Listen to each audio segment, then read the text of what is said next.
Untuk santri barunya itu kalau masalah dandaninya itu ya lebih berat yang sekarang. Kalau SMP itu sendiri kan masih cengeng, kemudian masih agak-agak manja. Ketika mereka masuk pondok karena mungkin dibiasakan di rumahnya itu dipegangi HP, mereka kebanyakan tidak betahnya di pondok. Itu untuk awal-awal saja, mungkin masih adaptasi.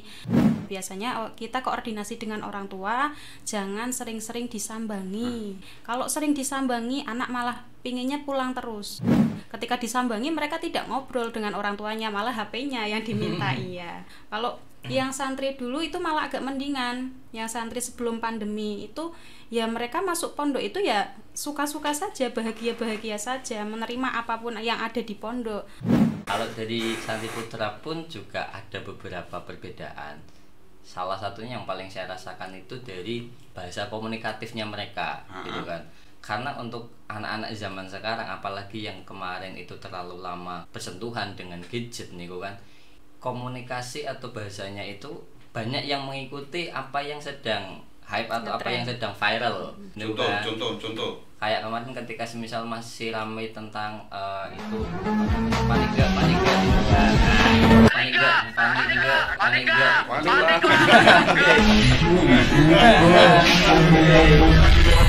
Ini kok juga malah banyak anak-anak yang kemudian bahasa-bahasanya seperti itu, atau bahkan kadang ada yang bahasa-bahasa kasar, amat saya niku kan.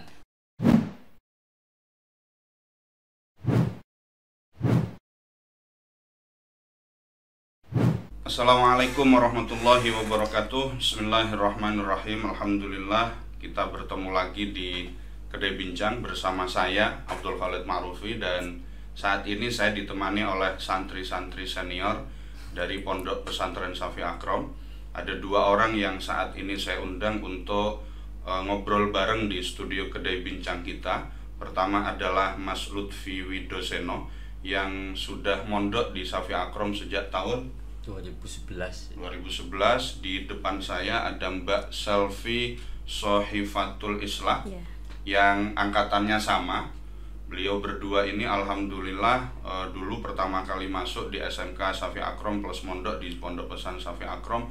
Sampai saat ini beliau berdua sekarang sudah mengajar di SMP Sains Cahaya Al-Quran, sekaligus juga alhamdulillah beliau berdua sudah lulus dari pasca sarjana IAIN Pekalongan, dan ini merupakan salah satu kebahagiaan tersendiri bagi keluarga besar Pondok Pesantren Shafi Akrom, karena beliau berdua mampu menjadi santri teladan bagi teman-teman yang lain. Semoga saja seperti itu bisa menjadi motivasi bagi santri-santri yang lain, sehingga pondok pesantren ini terus bisa memberikan manfaat dan terus bisa menelurkan generasi-generasi yang memiliki pemahaman toleransi yang luar biasa, pemahaman Islam yang baik.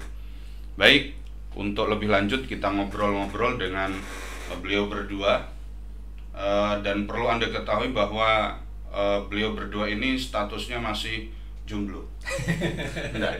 Apa wes ana sing duwe, apa wes ana sing naleni ya kan? Maksud saya kalau masih jomblo ini kan mau di-up ngoten nggih, ditampilkan di YouTube, siapa tahu ada yang kerso mau kenalan gitu. Mas Lutfi Widoseno MPD. Sekarang pakai MPDI apa MPD? MPD. Ada Mbak Selvi panggilannya karena dia selalu suka selfie terus. Baik. Pertama kita ke Mbak Selvi dulu. Ladies first katanya seperti itu. Mbak Selvi alhamdulillah sudah sekitar 10 tahun mondok di Shafi Akrom. Pernah ada kepikiran sampai S2 di sini, Mbak? Enggak pernah. Enggak pernah ya? Iya, malah dulu pertama kali mondok pikirannya cuma 3 tahun mondok, nanti habis itu boyong. Kawin? Enggak, kepikirannya boyong aja pas itu SMK. Enggak kepikiran sampai S1. Belum, apalagi sampai S2. Iya. Berarti ini sudah melebihi target. Melebihi target nggih. Berarti target selanjutnya apa, Mbak Selvi?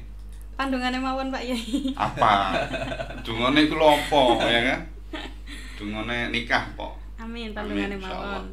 Sudah pasca sarjana, kayake kalau perempuan punya gelar tinggi itu ngeluru bojone yo rada angel. Minder. Tapi insya Allah semoga Mbak Selvi menemukan jodoh yang soleh dan Mas Lutfi dapat yang soleh. Amin. Ojo wale. Pak Selvi, pasca sarjananya 2 tahun persis nggih? Nggih, 2 tahun. Judulnya apa tesis? Tesis saya judulnya Implementasi Integrasi Kurikulum Pondok Pesantren Syafi'i Akrom dengan SMP Sains Cahaya Al-Quran dalam membentuk kepribadian dan kompetensi peserta didik abad 21. Waduh, Ya. panjang sekali Ya, judulnya. kebetulan panjang judulnya. Apa yang inspirasi panjenengan untuk mengambil tema yang begitu panjang? Yang menginspirasi saya, tadinya nggak terlalu panjang-panjang segitu, paling tadinya cuma integrasi, malah tadinya awalnya tidak ada implementasinya, tapi setelah saya konsulkan lagi ternyata lebih baik ditambah implementasi. Jadi yang memotivasi saya karena di sini itu kebetulan ada 2 lembaga, yang satu lembaga formal, yang satunya lagi lembaga non formal. Nah itu kan pastinya mempunyai kurikulum sendiri-sendiri, ada target kurikulumnya sendiri-sendiri. Nah itu di situ diintegrasikan bagaimana caranya agar 2 kurikulum itu menjadi satu kesatuan. Nah itu diintegrasikan dari kurikulum sekolah dan kurikulum pondok pesantren untuk mencapai karakter dan kompetensinya itu sendiri. Kenapa saya milih abad 21? Karena sekarang itu kan kita hidup di zaman modern yang semuanya itu serba digital seperti itu. Nah, Kenapa istilahnya bukan zaman 4.0? 4.0 ya, pada saat itu kepikirannya abad 21 ya. Lalu hasil daripada penelitian panjenengan apa? Hasil dari penelitian saya, nah di sini tentunya masih dari 2 lembaga itu masih terdapat kekurangan. Salah satunya yaitu mengenai kedisiplinan siswa atau kedisiplinan peserta didik. Dimanapun tempatnya, tidak hanya di sini saja, pasti dimanapun tempatnya kedisiplinan itu perlu jangka panjang untuk membentuknya. Jadi tidak hanya 1-2 tahun saja untuk membentuknya, perlu jangka yang panjang.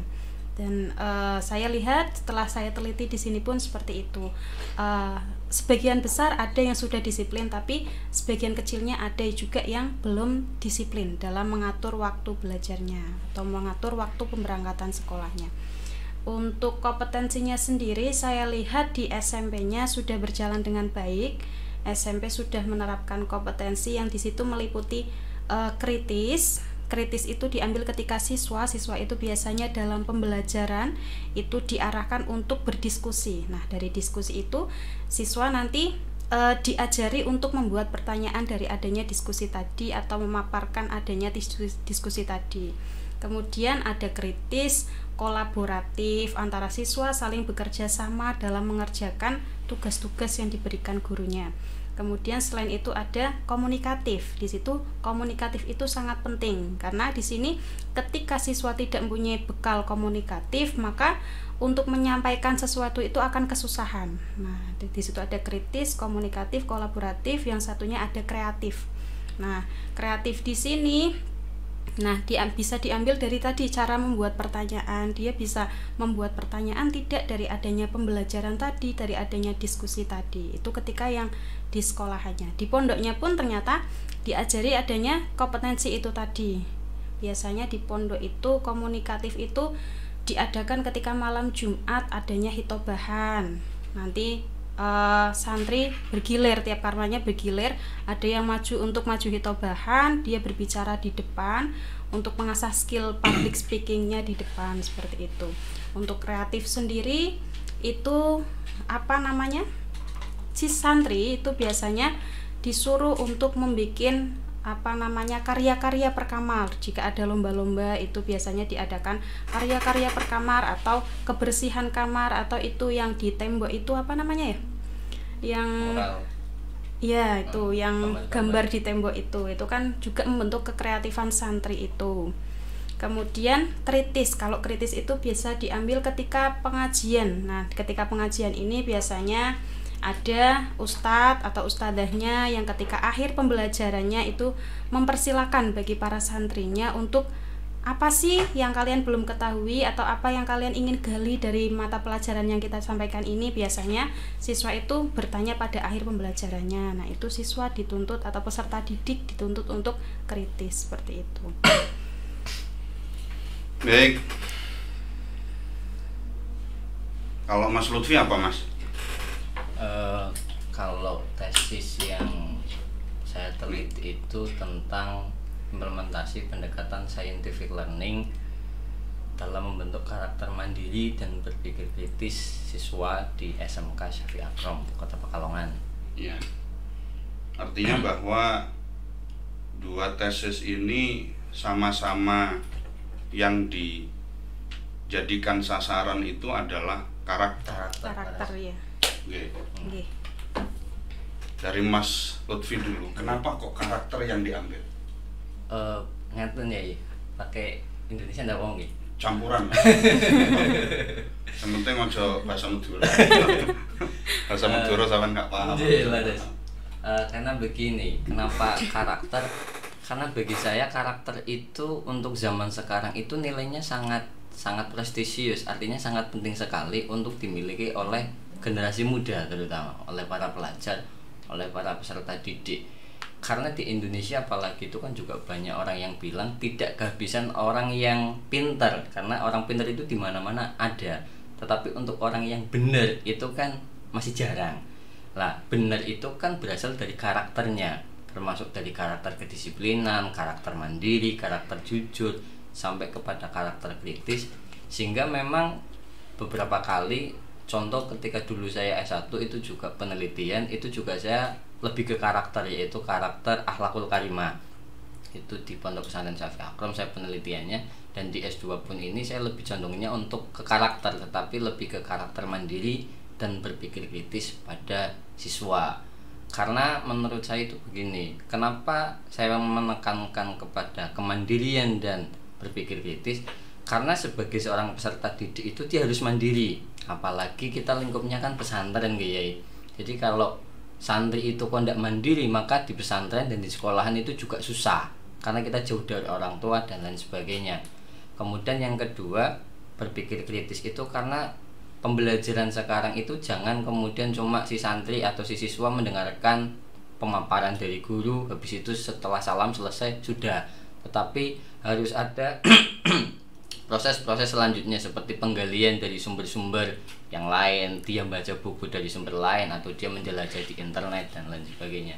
Artinya perlu pendalaman dari pemateri itu. Ada dua hal menarik dari tesisnya Mbak Selvi dan tesisnya Mas Lutfi. Dua hal menarik ini adalah lapangan penelitiannya. Mbak Selvi ini SMP, dan Mas Lutfi ini SMK. Artinya dari sisi orang-orang yang diteliti umurnya berbeda 3 tahun. Dan ini pasti ada perbedaan karakter, ada perbedaan cara meramut dan cara meracik supaya mereka mampu menjadi manusia yang berkarakter. Dari Mbak Selvi terlebih dahulu, kan begitu kan ya? Mesti berbeda dong antara siswa atau santri SMP dan santri yang setingkat SMK. Bahasa kampungnya sini adalah dolor. Kalau anak SMK sudah mending dolor. Tapi anak SMP itu kan belum. Nah, kesulitannya Mbak Selvi begini. Bukan kesulitan, maksud saya begini.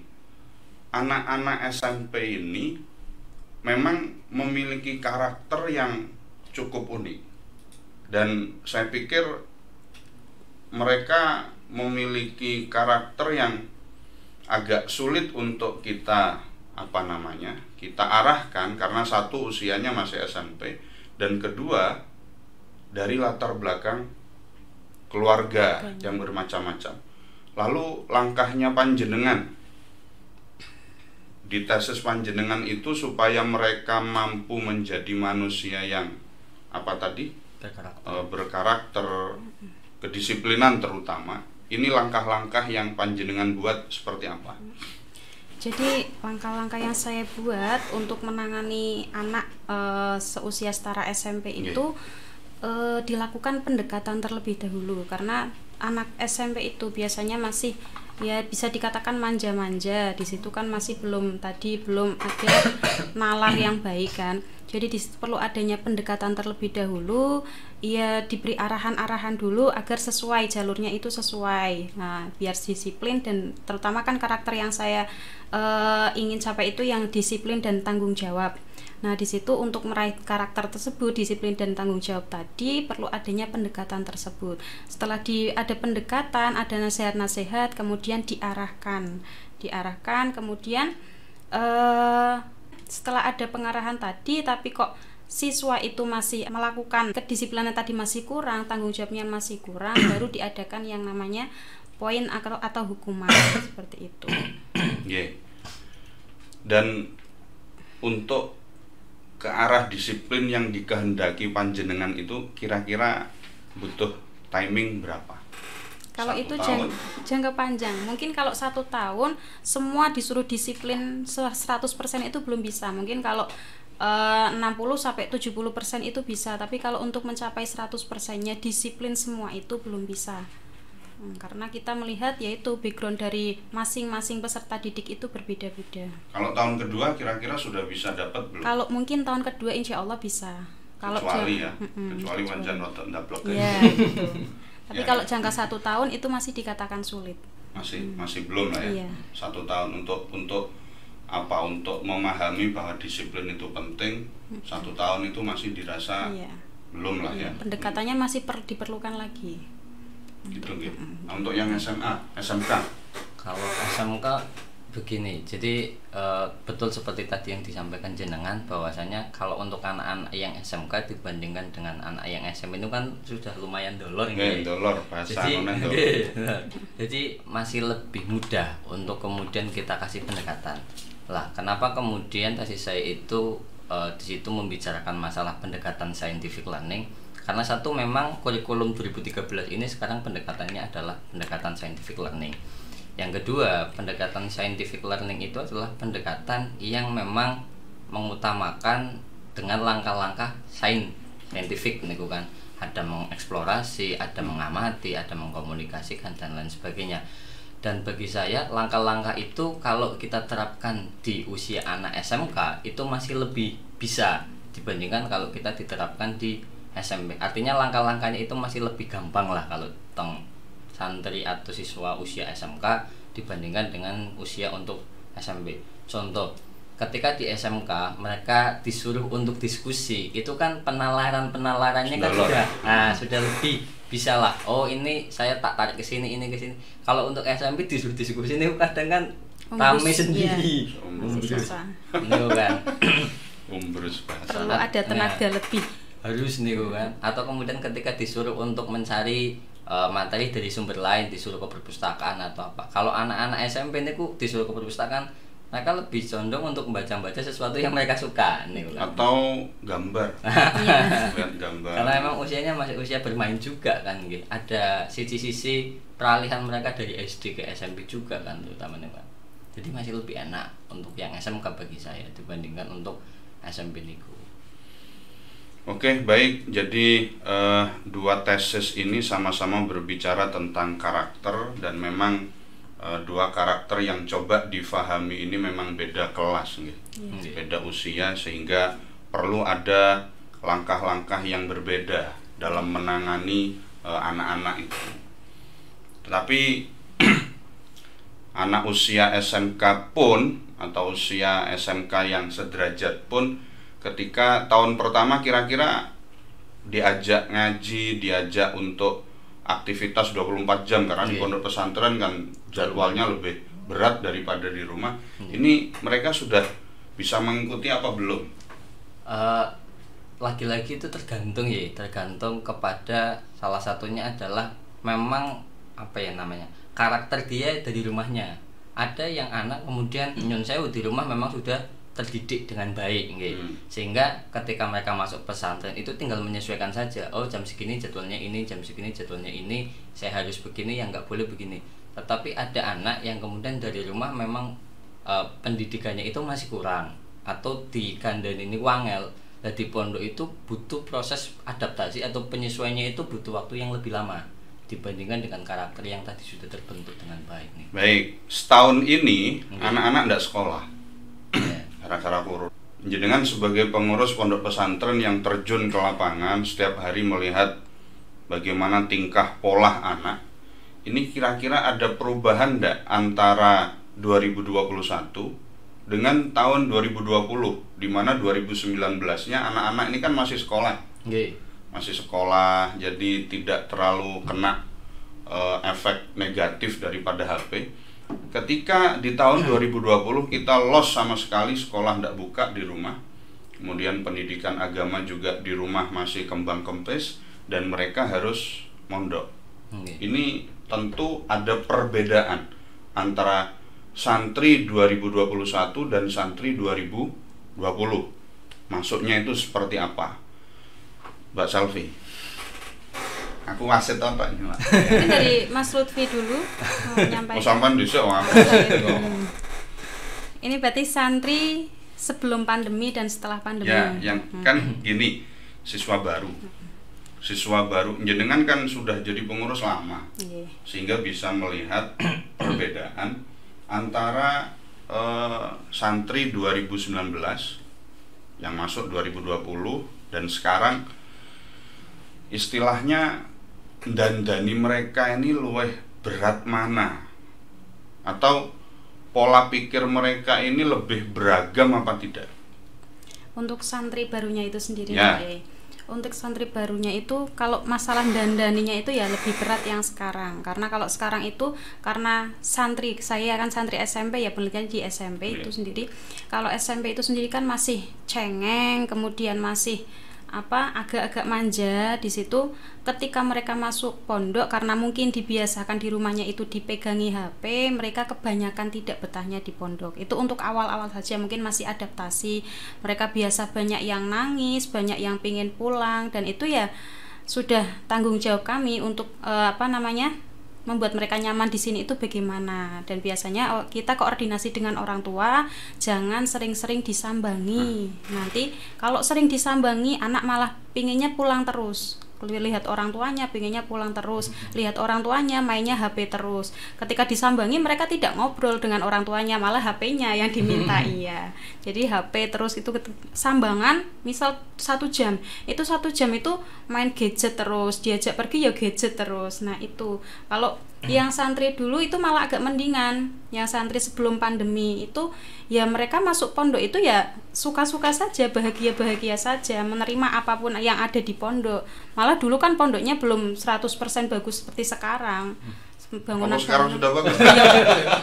kan dulu ada peningkatan, peningkatan. Jadi kan lumayan sekarang lah daripada dulu. Tapi yang dulu itu ya malah betah-betah di pondok, dan malah lulusan dari SMP sendiri itu banyak yang melanjutkan ke jenjang SMK di sini, ada yang melanjutkan ke jenjang SMA-nya di sini. Itu banyak yang di sini karena mereka sudah terbiasa payah, istilahnya dari dulu itu biasa payah. Berbeda dengan lulusan pandemi ini, karena di rumah biasa dipegangi HP, entah itu pegangan HP-nya itu belajar atau main game online ya. Biasanya disalahgunakan, tapi orang tua taunya untuk belajar. Dengan alasan belajar, orang tua membiarkan anaknya untuk memainkan HP.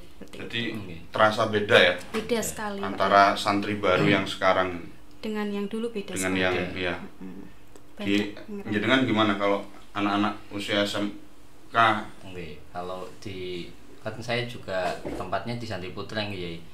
Niku untuk ya iyalah Santri Putra ini kan dari sudut pandang Santri Putra. Ya, kalau dari Santri Putra pun juga ada beberapa perbedaan. Salah satunya yang paling saya rasakan itu dari bahasa komunikatifnya mereka, gitu kan.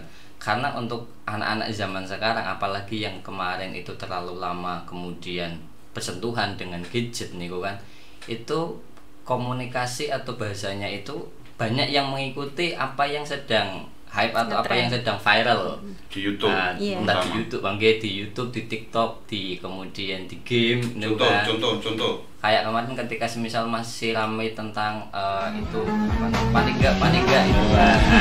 Panik gak.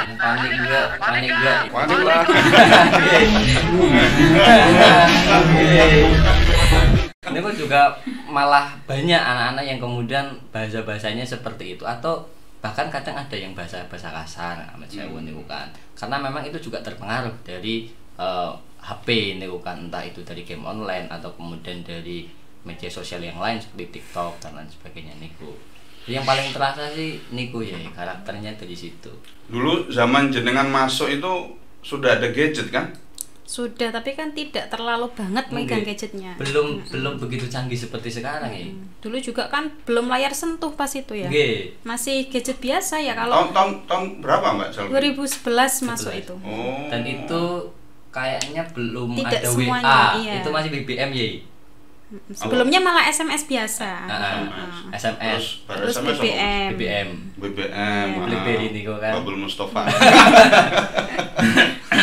Iya. Dan waktu itu Safi Akrom masih gelap gulita. Iya. Masih banyak pohon-pohon. Masih horor ya Mbak ya. Banyak yang kesurupan juga. Dulu ya. Masya Allah. Saiki wis do gede-gede saiki ya. Alhamdulillah. Sudah tua-tua lah iki wis tua ki loro. Dadi